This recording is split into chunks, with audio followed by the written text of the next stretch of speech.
कौन से बताए थे? पहले तो ये बतायो कि सबके दोष दूर करेगा, तो दोष दूर करेंगे तो कैसे दोष दूर करे? जैसे पूतना वध कियो, फिर सकट सकट भंग कियो, तृणावत को वध कियो, और आगे भी जैसे ठाकुर जी की लीला में कोई अवरोध रूप बन के आएगो तो वाको भी आप नाश करेंगे, विघ्न करवे जो भी देव असुर आएगो वाको आप नाश करेंगे।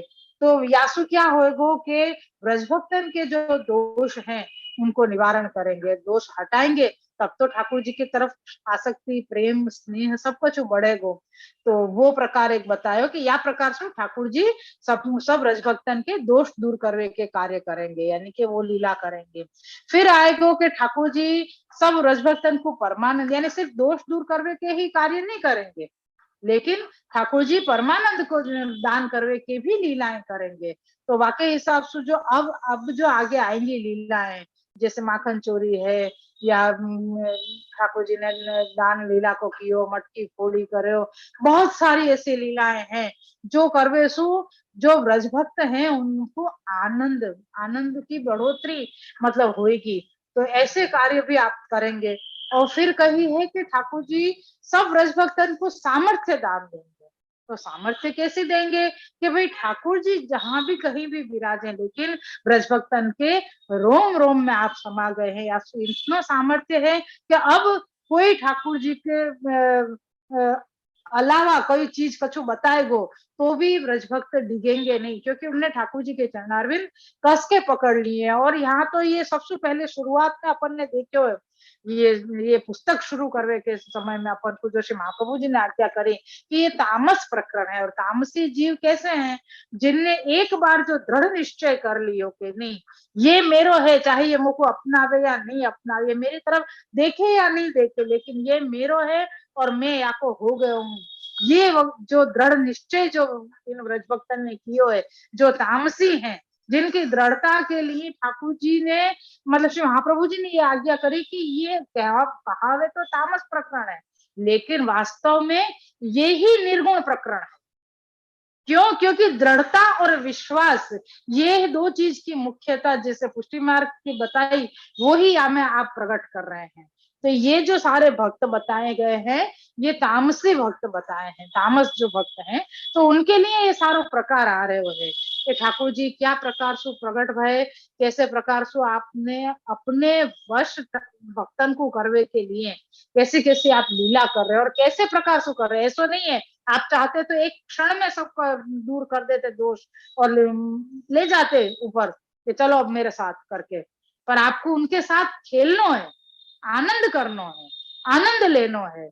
तो वो प्रकार करने के लिए ठाकुर जी धीरे धीरे सबके दोष दूर कर रहे हैं कि हाँ अब ये एक दोष दूर कियो, अब थोड़ी देर वाकू देख रहे हैं कि आप कैसे है, फिर थोड़ी देर फिर थोड़ा टाइम भयो के बाद फिर थोड़े कोई लीला है कैसे आप कर रहे हैं जाके कारण से उनको दोष दूर हो रहे हैं। तो ये सब करते कि अब आनंद देवे की जो लीलाएं है वो अब आप आगे करेंगे। तो वो अब प्रकार अपनो जो धोष्टी लीला चालू होगा, लेकिन अभी ये उपसंहार के रूप में अभी ये शुक जी अब आगे क्या भयो गर्गाचार्य जी के जावे के बाद वो अब यहाँ पे बता रहे हैं। तो वाको भी वर्णन थोड़ो बड़ो ही है, आज के आज शायद नहीं पूरा होएगो, तो वो अपन देखेंगे यहाँ पे। अब ले में अपन 21वां श्लोक जो थोड़ा बहुत स्मरण है तो वो थोड़ा मनन कराए, और मैंने ये 20 श्लोक तक को पहले श्लोक से लेके 20 श्लोक तक अभी कुछ और भी शायद रह जाएगो, स्मरण आएगो तो प्रभु कृपा से मैं फिर से बताऊंगी। अभी अपन 21वां श्लोक ले लें। श्री सुक उवाच इत्यात्मानं समाविदिश्य गर्गे च स्वगृहं गते नंदः प्रमोदितो मेन आत्मानं पूर्णमाशिषाम। श्लोकार्थ है, श्री सुखदेव जी कहते हैं कि इस प्रकार नंद जी को अच्छी तरह उपदेश देकर गर्गाचार्य जी के घर जाने पर नंद जी अत्यंत प्रसन्न हुए और अपने को आशीर्वादों से पूर्ण समझने लगे। श्री सुबोधनी जी हैं, आत्मानं नंद भगवंतम वा सम्यगादिश्योपदिश्य गर्ग स्वगृहे मथुरा गते नंदस्तत्वाख्यात प्रमोदितः सन्नाशिषामाशीर्भि पूर्णमात्मानं मन इति संबंध।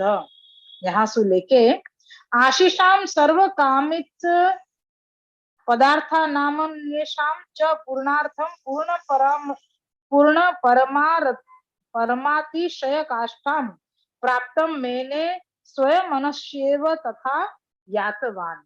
यहाँ तक की श्री सुबोधनी जी है। व्याख्यात है, गर्गाचार्य जी के नंद जी यानी गर्गाचार्य जी ने नंद जी को अच्छी तरह उपदेश देकर घर यानी कि मथुरा जाने पर नंदराय जी गर्गाचार्य जी के कहे हुए वचनों से अत्यंत प्रसन्न होते हुए अपने को आशीषों से पूर्ण समझने लगे। नंदराय जी को अच्छी तरह समझा दियो गर्गाचार्य जी ने, तो वो वाको भी ध्यान रखते हुए और जो आशीर्वाद गर्गाचार्य जी ने दिए उनको अपने आप पे प्रसन्न होते भय के वहां मैं बहुत भाग्यशाली हूँ, ये सोच के अपने आप को आशीर्वादन से पूर्ण समझने लगे। अर्थात नंदराय जी को निश्चय हो गया कि गर्गाचार्य जी ने जो कुछ कहा है वह सत्य है, अब मेरे सर्व कार्य निर्विघ्न सिद्ध होंगे, कोई भी संकट आएगा तो स्वतः टल जाएगा।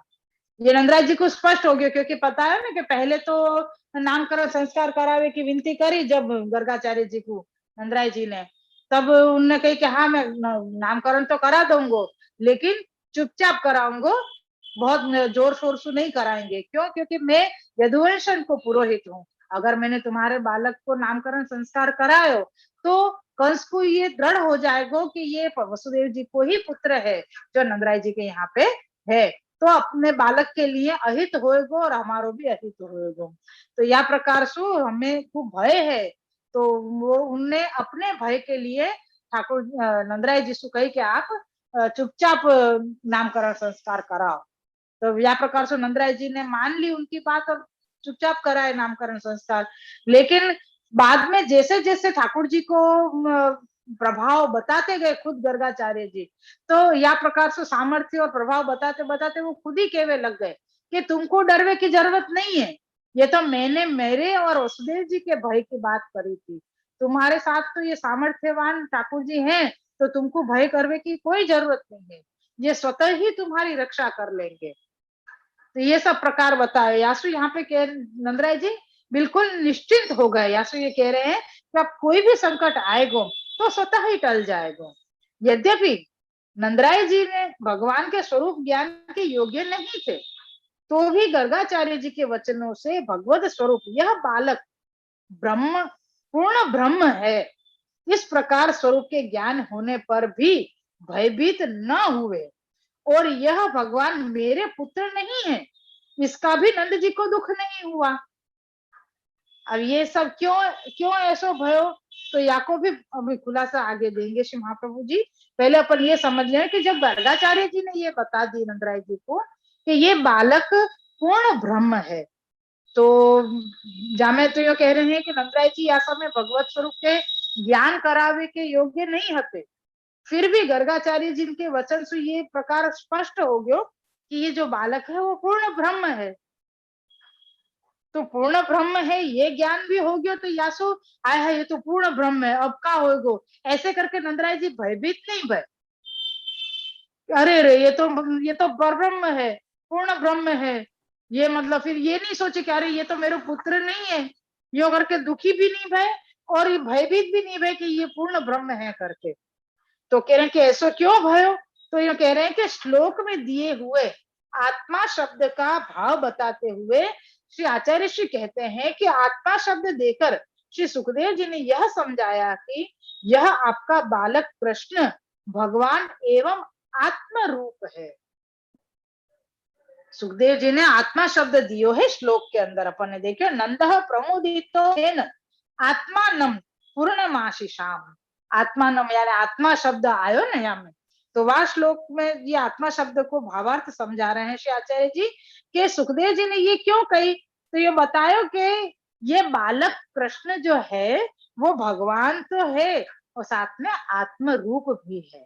तो वो आत्म रूप क्यों है, कह रहे हैं कि ऐसा बालक आपका पुत्र हुआ है, यानी आत्म रूप है, आपकी आत्मा में ये बसो हुआ है, ऐसो ये बालक है, भगवान है यासु पर साथ में ये आत्मा रूप है और ऐसा बालक है जो आपको पुत्र बन के आयो है, या आपको पुत्र वो है, यूं कहिए आपने। तो इससे नंद जी आप भी कृतार्थ हैं।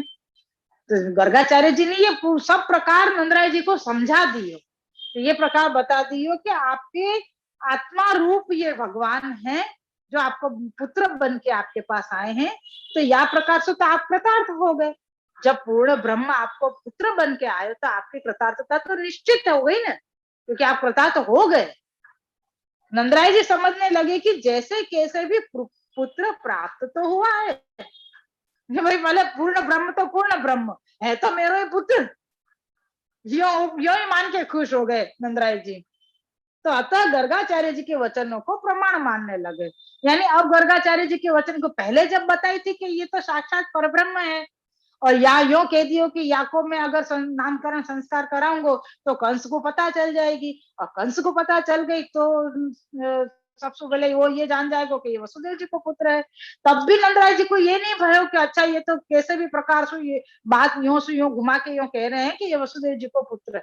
लेकिन तब भी स्नेह की इतनी पराकाष्ठा है नंदराय जी में, तो उनको ये नहीं वो लगी कि ये वसुदेव जी के पुत्र हैं, कि नहीं ये पुत्र मेरे ही है। वो स्नेह आपको इतना भारी है। तो यहाँ भी यही बता रहे हैं, यहाँ भी अभी आपको स्नेह खत्म नहीं भयो है। भगवान है, पूर्ण ब्रह्म है, सब कुछ समझ लिए, लेकिन फिर भी यही विचार रहे हैं कि भले कैसे भी प्रकार से है तो मेरो ही पुत्र। बस वही बात को उनको संतोष है, कैसे भी है भले पूर्ण ब्रह्म है, अभी तो मेरो ही पुत्र बन के बैठो है ना। भगवान है तो का हो गयो है तो मेरे पास, जैसे वो गोपीजन गावे ने के का है वो, मोटा थया मारू माखण खाई, न करो नंद जी तमे न करो बड़ाई, मोटा थया मारू माखण खाई। तो वो है कि तुम कछु भी बड़ाई का कर रहे हो, तुम अपनी, तुम तो बड़े भयो तो मेरे हमारी माखन खा के तुम बड़े भयो, यो यो करके मतलब ये है कि कैसे भी करके आप हो तो हमारे पास या हमारे घर में हमारे पुत्र बन के ही तो पधारे हो आप। तो ये सब कछु देख के ही वो संतोष मान रहे हैं और प्रसन्न हो रहे हैं। अब गर्गाचार्य जी के वचनन को प्रमाण मानवे लगे हैं। तो यह बता रहे हैं कि गर्गाचार्य जी ने जो सुंदर सत्य उपदेश दिया है, तो सत्य भी कहिए सुंदरता से कही है। जैसे कह रहे हैं कि गर्गाचार्य जी ने जो सुंदर सत्य उपदेश दिया है उसमें किसी प्रकार की शंका नहीं करनी चाहिए, दूसरे से भय भी नहीं है। अब तो उन्हें स्पष्ट बता दिया ना गर्गाचार्य जी ने कि आपको कोई से भी डरने की जरूरत नहीं है। आपको ये जो बालक श्री कृष्ण है ये सब भयन से आपको बाहर निकालेगा, सब विघ्न को दूर करेगा। तो जब उनको जब दृढ़ हो गयो नंदराय जी को कि अब मेरे को कोई संकट नहीं आएगा, और अगर आएगा तो भी टल जाएगा, तो इसकी रक्षा अच्छे प्रकार से करो। लेकिन नंदराय जी को यूं कह के गए गर्गाचार्य जी के और कछु मत करो, पर तुम इनकी रक्षा करो, ये तुम्हारा सर्वस्व धन है, ये परिपूर्ण ब्रह्म परमात्मा है, तुम्हारा बालक बन के आए हैं, तुम्हारे पास हैं, सब कछु बराबर है, लेकिन अब तुमको इनकी रक्षा करनी है, इनको ध्यान रखना है, इनको लालन पालन करना है। तो ये उपदेश देके गए कि इसकी रक्षा अच्छे प्रकार से करनी, यह उपदेश आज्ञा है। यदि इस आज्ञा का पालन न किया जाएगा तो गर्ग जी तो कोप करेंगे ही, परंतु भगवान भी कुपित होंगे। यानी ठाकुर जी आज अपने घर पधारे, यानी एक महाप्रभु जी कितनी सीधी और स्पष्ट बात की आज्ञा आप करे हैं। जैसे ये बता दियो कि जब नंदराय जी को ये दृढ़ करा दियो कि ये पूर्ण ब्रह्म है, लेकिन फिर भी तुम्हारे यहाँ पुत्र बन के आए हो, तो वही प्रकार का अपने लिए नहीं लगे। सब कछु है प्रभु के पास, इतनी सखियां हैं, इतनी नासियां हैं, इतनी सेविकाएं हैं, स्वामी जी विराज रहे हैं, श्री महाप्रभु जी भी आप विराज रहे हैं, श्री यमुना जी भी विराज रहे हैं, सब स्वरूप विराज रहे हैं, फिर भी अपने जैसे तुच्छ जीव के पास में ठाकुर जी पधारे। ये क्या है?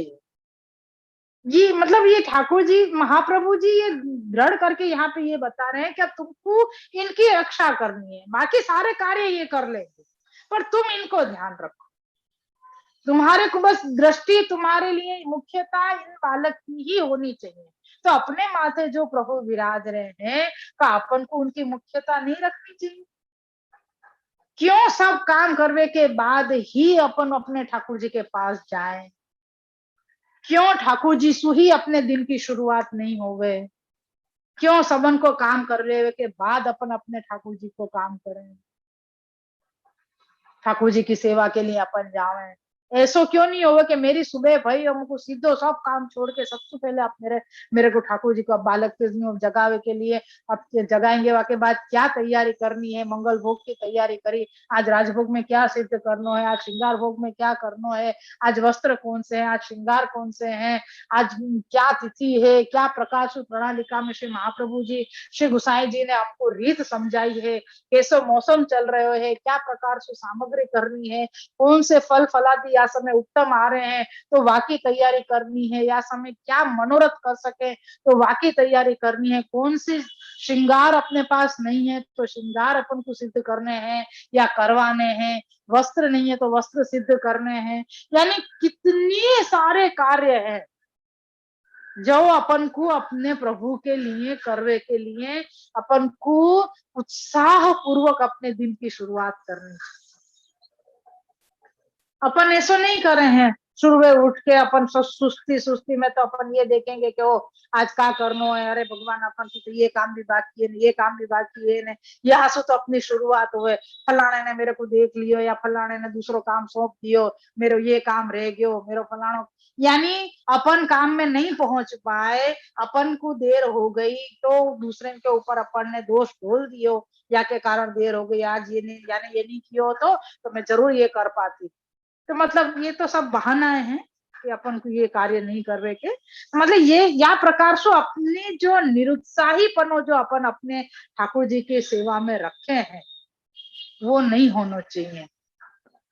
यासु सीधो सीधो ये आज्ञा हो कर रहे हैं कि गर्ग जी तो कोप करेंगे अगर नंदराय जी ने अपने बालक को ध्यान नहीं रखो तो, साथ में भगवान भी कुपित होंगे, ठाकुर जी भी यही सोचेंगे अरे यार मैंने एक तो या के ऊपर इतनी कृपा करी थी लेकिन या कोई कृपा के लिए या कुछ समझ में ही नहीं आवे, क्या या क्यों या के ऊपर कृपा करी, यूं विचार में लग जाते होंगे कभी कभी तो मेरे को ये लग जाएगा ठाकुर जी सोचेंगे मैं कहाँ या के पल्ले पड़ो आके, यूं सोचते होंगे कि क्या ये मेरे कहाँ पनारे पड़े हो गए ना गुजराती में, क्या पनारे पड़ी मारे, जो ठाकुर जी मेरे लिए चाहते कहाँ पनारे पड़ी, कछु तो करे नहीं ना करे, फालतू में बातें बनाती रहे बैठी बैठी, तो ऐसे ठाकुर जी कुपित हो जाते होंगे और नहीं मालूम पड़े, तब तक नहीं मालूम पड़ रही है, जब पड़ेगी वल्लभ की कृपा सु तब और शायद उत्साह सु ठाकुर जी के सन्मुख प्रसन्नता सु जाएंगे, क्या मालूम।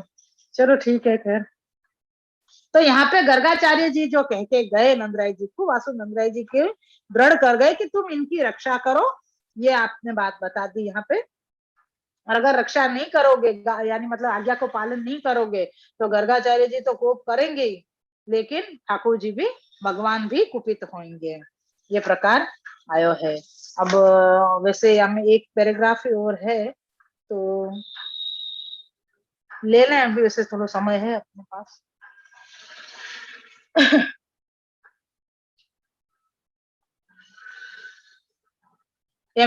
हमने शुरू में हमें क्या बतायो कि गर्गाचार्य जी के चले जावे के बाद जो गर्गाचार्य जी ने उपदेश दियो, वासु नंदराय जी बहुत प्रसन्न भय, अपने आप को आशीर्वाद समर्थ समझने लग गए, और जो बालक को आपने पायो है वाको पूर्ण ब्रह्म है ये समझने के बाद भी उनमें जो पुत्र भाव है वो पुत्र भाव में न्यूनता नहीं भई, आपको ये पता चल गई कि ये मेरा पुत्र नहीं है पूर्ण ब्रह्म, लेकिन फिर भी कैसे भी करके अभी बहुत समय के बाद जो भी भयो वो ठाकुर जी पुत्र बन के मेरे घर पधारे हैं, तो वहां में ही नंदराय जी खूब आनंदित हैं, आत्म रूप है यो बताया ना, तो श्लोक के अंदर या सुबह आत्म रूप को ही भाव आप समझ के और ठाकुर जी मेरे पुत्र हैं ये समझ के और निश्चिंत हो गए कि अब मैं कोई भी संकट आएगो नहीं, और आएगो तो भी वाकू स्वयं ठाकुर जी टाल देंगे, या सो आप निश्चिंत हो गए। लेकिन गर्गाचार्य जी ने जो बताई है कि बालक की रक्षा करनी है तो वाके ऊपर उनने ध्यान दियो है या ध्यान देना है उनको।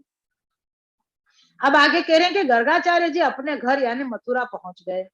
इस प्रकार कहने का सुखदेव जी का आशय यह था कि गर्गाचार्य जी नामकरण संस्कार करा के एवं उपदेश देकर रवाना हुए हैं। मार्ग में कंस द्वारा किसी प्रकार का संकट गर्ग जी को न हुआ, वह सुखपूर्वक घर पहुंच गए। यानी हमें एक एक शब्द अपन को यो लगे ना के गर्गाचार्य जी नामकरण संस्कार कराने आए थे और वापस चले गए घर, या में ये उल्लेख करने की क्या जरूरत थी, या में इतना भी बताई क्या जरूरत थी। गर्गाचार्य जी आए थे, नामकरण संस्कार कराया और चले गए वापस, बात पूरी हो गई। पर नहीं, वो मथुरा अपने घर पहुंच गए। ये शब्द क्यों दियो, तो वाको भी खुलासा दियो है यहाँ पे कि ये बतायो कि गर्गाचार्य जी अपने घर गए वापस, तो बीच में कंस के द्वारा उनको कोई संकट नहीं आया। वो सुखपूर्वक जैसे आए थे ऐसे सुखपूर्वक वो वापस अपने घर तक पहुंच गए। ये बताने के लिए ये कही कि वो मथुरा अपने घर पहुंच गए, कि उनको कोई भी प्रकार को संकट नहीं नड़े। क्यों नहीं नड़े? क्योंकि ठाकुर जी की इच्छा थी कि वो आए, तो वो सुखपूर्वक आ गए। ठाकुर जी की इच्छा थी कि वो सुखपूर्वक वापस चले जाए, तो सुखपूर्वक वापस चले गए। या में कोई कहानी में ट्विस्ट नहीं आया। गर्गाचार्य जी आए और गर्गाचार्य जी वापस चले गए नामकरण संस्कार करा के। तो वो इतना ये कि कंस ने कोई उपद्रव उनके लिए नहीं किया, ये सुखपूर्वक चले गए। इससे नंदराय जी को इसकी चिंता भी ना करनी पड़ी, यानी नंदराय जी को भी ये चिंता नहीं भई कि हाँ गर्गाचार्य जी आनंद से घर पहुंच गए। श्लोक में दिए हुए च और अक्षर का आशय प्रकट करते हुए आचार्य श्री कहते हैं कि नंदराय जी के मन में यह चिंता थी कि गर्गाचार्य जी वसुदेव जी के पुरोहित का यहाँ आना और बालकों का नामकरण संस्कार कराना, इन दोनों को पता कहीं गोकुल में लग तो नहीं गया। तो यहाँ पे ये बतायो कि नंदराय जी को भी चिंता थी कि गर्गाचार्य जी ने जो एक नामकरण संस्कार करायो है दोनों बालकन के ऊपर, तो क्या कहीं है तो, और गोकुल में भी तो कोई को पता नहीं चल गई है, या कंस को तो कहीं पता नहीं चल गई है, गर्गाचार्य जी आनंद सु घर तो पहुंच गए। ये सारी चिंताएं तो उनकी या कथन सु, यानी ये जो उल्लेख किया यहाँ पे कि गर्गाचार्य जी आनंद सु घर पहुंच गए, तो वाकई अनुसार ये हतो कि ये सब समझ गए कि नंदराय जी को भी चिंता दूर हो गई कि गर्गाचार्य जी आनंद सु घर पहुंच गए। गोकुल में भी कोई को पता नहीं चली है कि या प्रकार से नामकरण संस्कार भयो है। एक मिनट,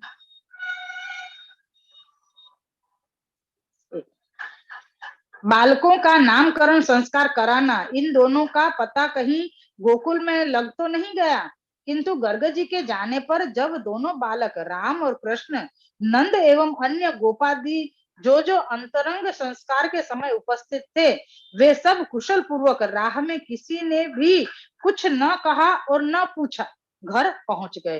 तब नंदराय जी अत्यंत प्रसन्न हुए और मन में समझने लगे कि आज मेरा नाम सबको आनंद देने वाला सार्थक एवं सफल हुआ।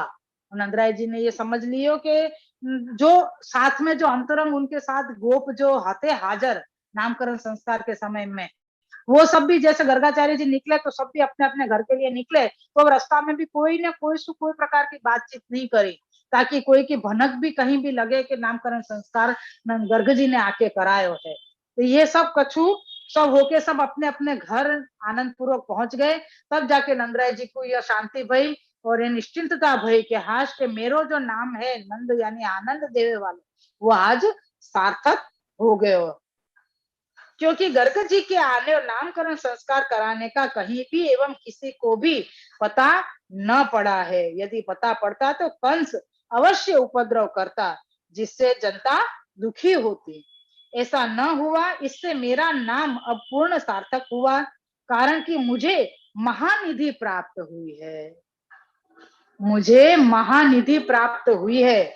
सर्व इच्छित पदार्थों एवं दूसरों की वांछित कामनाओं की पूर्ति करने के लिए मैं समर्थ हुआ। यानी ठाकुर जी अब पधार गए हैं, यासु अब मैं सबको वांछित इच्छा मतलब पूरी करने के लिए मैं समर्थ हो गया हूँ।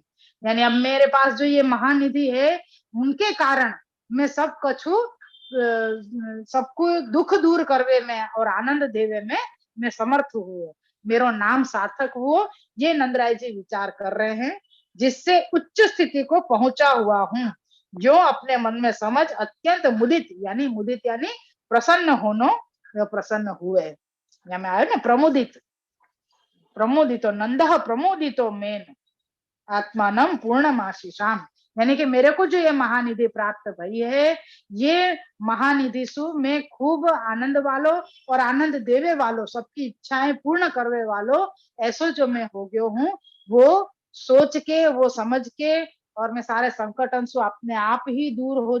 हाँ, तो नंदराय जी ने अपने आप को महानिधि पाई है यो सोच के और खूब आनंदित हो गए, और आनंद सु रे मतलब रे लगे अपने घर में, सारी निर्विघ्नता सु सब अपने घर पहुंच गए, और नंदराय जी भी पहुंच गए, उनके साथ जो गोप आते अंतरंग, वो सारे गोप भी सब पहुंच गए, और साथ में गर्गाचार्य जी भी मथुरा अपने घर पहुंच गए। तो ये सारे कार्य आनंदसु हो गए और घर आ गए निर्विघ्नता सु।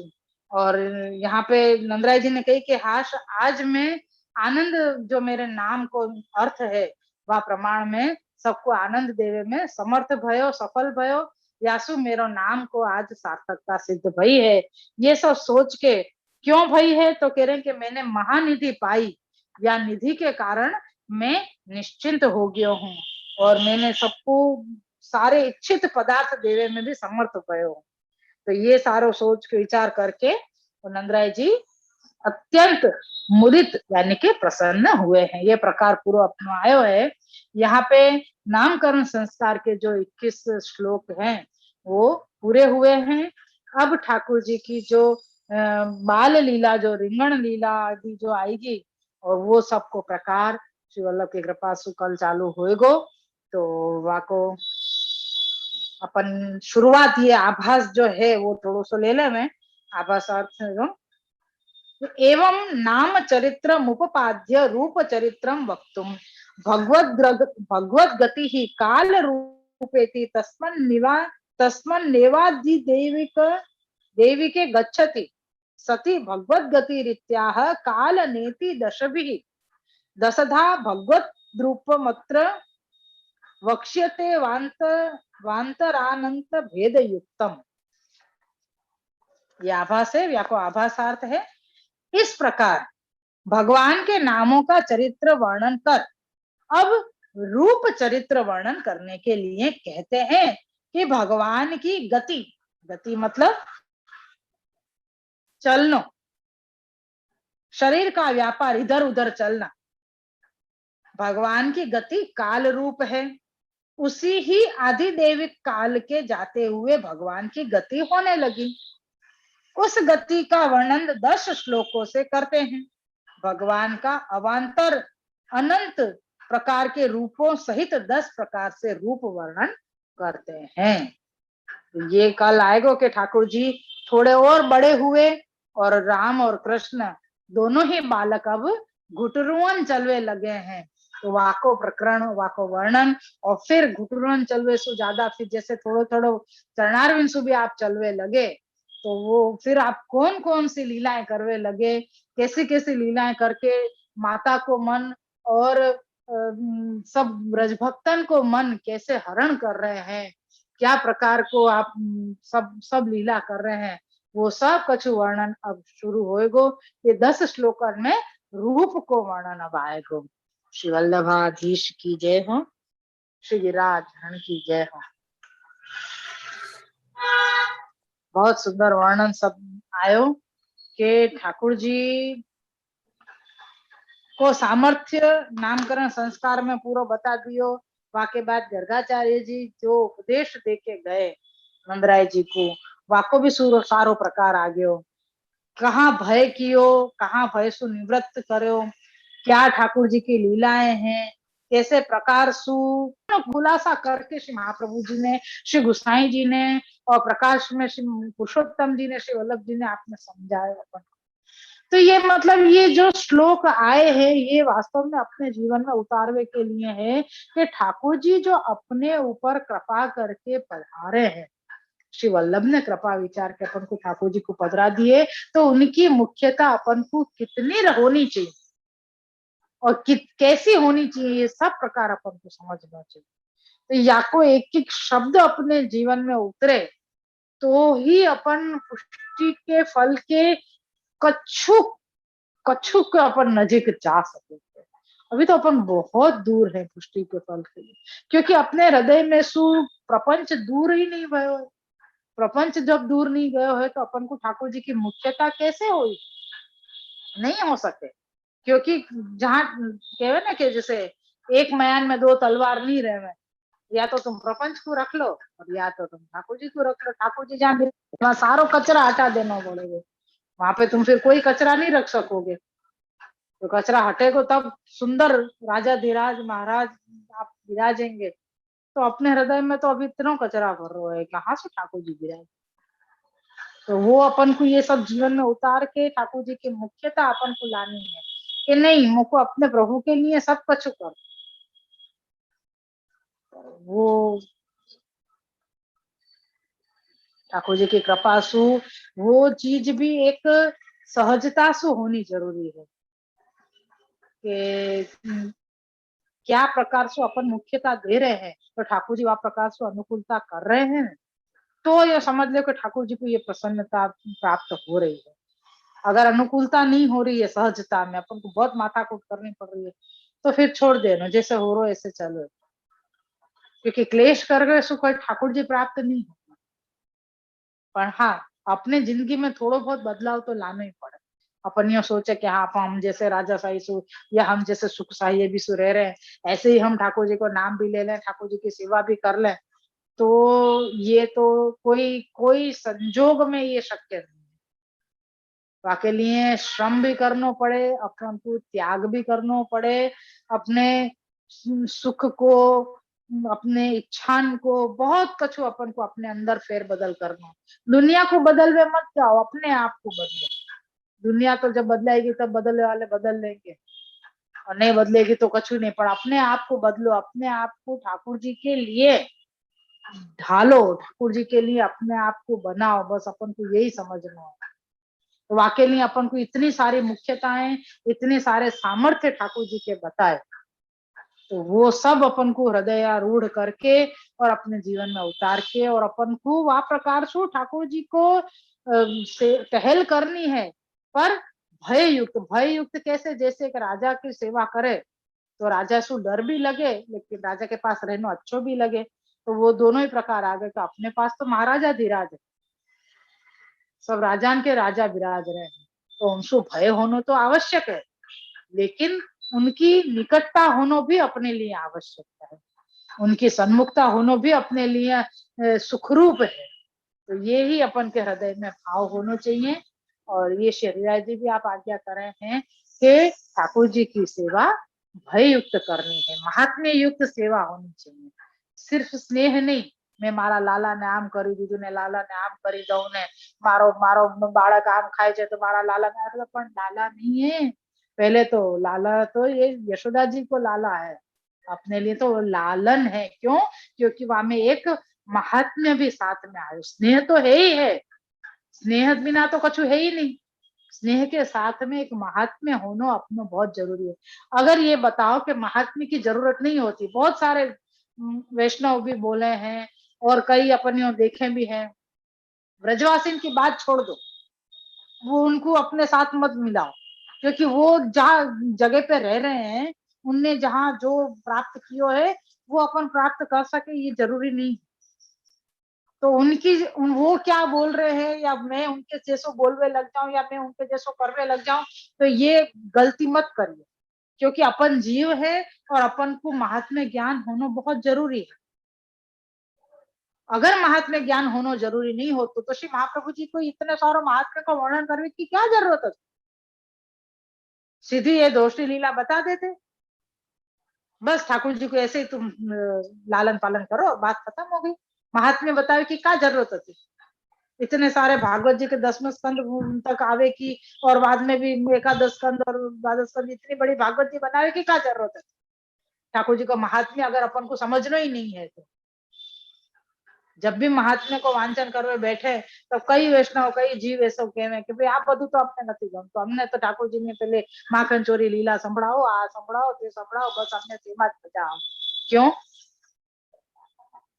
क्योंकि वहां में तुमको तुम्हारा अधिकार दिख रहा है, ठाकुर जी को तुम छोटो समझ के तुम वो बता रहे हो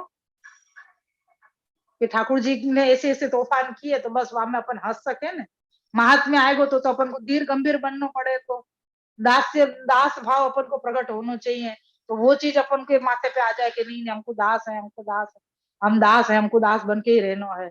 तो भाई हमको दास ही बन के रहना है, तो ही हम प्रभु को प्राप्त कर सकेंगे। केवल अपन माखन चोरी, दान चोरी या रासलीला ये सब श्रवण करके हम ठाकुर जी को प्राप्त नहीं कर सकेंगे। क्यों? क्योंकि अपन को महात्म्य ज्ञान नहीं है, और अगर महात्म्य ज्ञान नहीं है तो प्रभु के एक ही पासा को नहीं देखे। अगर अपन को कहे कि भाई ये सिक्का ले, तो सिक्का अपन को कोई ने दियो तो वहां छाप है, इस तरफ नहीं है, एक ही तरफ छाप, तो क्या वो सिक्का चलेगा कहीं? दोनों तरफ की सिक्का छाप होगी, मुद्रा छपी हुई होगी, कोई तो वो काम करेगा, अन्यथा तो वो खोटो सिक्का कहे जाएगा। तो तुम तो यह जानो कि मैं दासत्व में नहीं मानू या महात्म्य में नहीं जानू, मेरे को तो भाई ठाकुर जी की बस ये सब लीला ही देखनी है, या मैं ठाकुर जी तोफान करते हो ये वो सब, या मैं कहूँ ऐसे ठाकुर जी विराज जाएंगे, वो बस हमने जब जगाए तब जग गए, फोड़ा है तब फोड़ गए, जो आरोग आए वो आरोग लियो, जहाँ पधरा दिए वहां विराज गए, जब पधरावे जाए तब वापस पधारे। तो ये सब हमारी इच्छा तो ठाकुर जी चल रहे हैं ना, बस हमको तो वही सब अच्छा, क्योंकि महात्म्य ज्ञान नहीं है, और महात्म्य ज्ञान सुनना नहीं है, महात्म्य ज्ञान जानना ही नहीं है, समझना ही नहीं है, तो फिर कैसे चले? श्री महाप्रभु जी ने इतना सारा तो महात्म्य ज्ञान दिया, समझो कि 90%, 90% ठाकुर जी को महात्म्य ज्ञान कोई वर्णन, 10% ये लीला है हमें, अपन क्या करें वो 90% तो छोड़ दें और खाली वो 10% पकड़ के चले, हमें स्नेह हो जावे, प्रेम भाव होवे, लेकिन महात्म्य नहीं आवे ने तो प्रेम अधिकार रूप हो जावे। महात्म्य ज्ञान नहीं होवे ने, खाली अपन एक प्रेम को भाव चलते हैं तो प्रेम अधिकार मांगवे लग जाए, और अधिकार जहाँ आवे वो अहम भाव आ गए, अहम भाव आएगा तो ठाकुर जी अपन को नहीं मिलेंगे, सीधी सी बात है।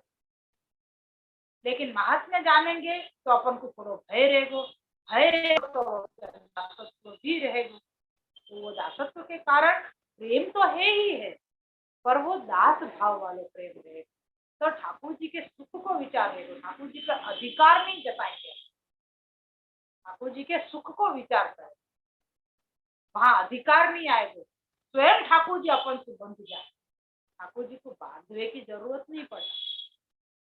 ये प्रकार है कि महात्म्य के साथ, तो ये 21 श्लोक श्री महाप्रभु जी ने यासु दिए, और शुरू में मैं फिर से अपने कान पर पूछी कि इतने सारे श्लोक जो आपने दिए करके, लेकिन आपने अपने जीव के ऊपर कृपा विचारी, और ये जो सारो प्रकार सारो वर्णन जो आयो 1 से लेके 21 श्लोक तक, और फिर तो आपने खूब कृपा विचार के ये वर्णन बतायो कि ठाकुर जी को जो स्वरूप है, ठाकुर जी को जो महात्म्य है, ठाकुर जी को जो सामर्थ्य है, वो पहले हृदय आरूढ़ करो, बाकी बाद जो ठाकुर जी गीता करेंगे वो अपने आप हृदय आरूढ़ में, मतलब वह आनंद में परमानंद मिल जाए, वो प्रकार पूरे आएंगे। तो वर्णन महाप्रभु जी ने कृपा करके जो है अपने सबके हृदय में उतरे, हृदय आरूढ़ हो गए, और अपन यही प्रकार को अपना दृष्टिकोण बने, और फिर अपन ठाकुर जी की जो लीलाएं अब आएंगी जो आनंद देवे वाली, परमानंद देवे वाली है, उन लीलाओं को अपन खूब खूब आनंद ले सकें, और वो आनंद को ऐसा दृढ़ करें कि फिर वो अपने अंदर से कभी बाहर करूँ कि ऐसी आप कृपा हम सबसे करें।